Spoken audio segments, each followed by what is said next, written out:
we're in a urgent time. We've seen basic norms and principles that have served us well for decades increasingly violated, not to mention policies that have further skewed towards the wealthy and powerful.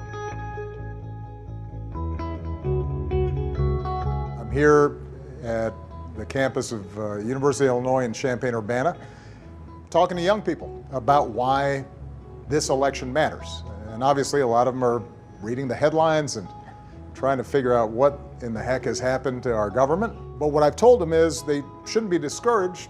They got to step up and vote. Young people historically vote at much lower levels, especially during midterm elections, meaning elections where a presidential race isn't at issue. And in 2014, which was the last midterm election, only 1 in 5 young people who were eligible to vote voted. 1 in 5, which means that you get a Congress that is not representative of the interests of the majority of the people in this country. It means that you're not going to get somebody who's worried about how college students are paying their bills. You're not going to get somebody who is concerned about climate change. You're not going to get somebody who wants to try to get lobbyists and huge billionaire shadow PAC contributions out of politics. You're not going to get somebody who is paying attention to something like criminal justice reform or the Me Too movement. And part of what is so important for me to be able to communicate to young people like this, many who may be voting for the first time, is that our government is not just the President of the United States. We don't have a monarchy here where one person issues edicts and then suddenly everything changes. Things happen because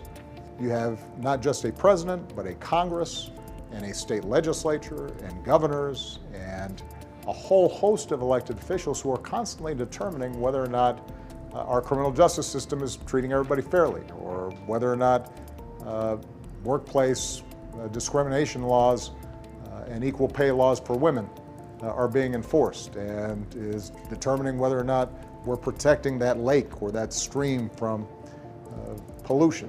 That power is dispersed across levels of government. And a lot of times young people are only interested when it's a presidential race.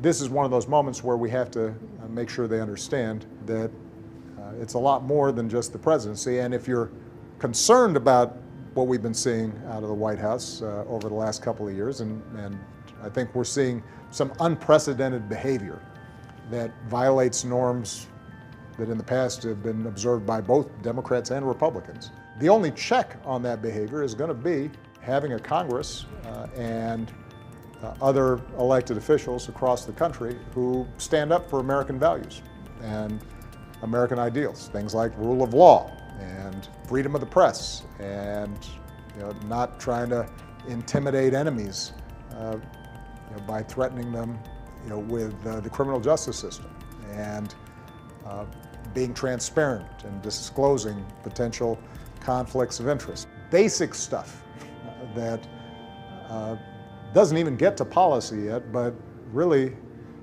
is central to our democracy being able to work.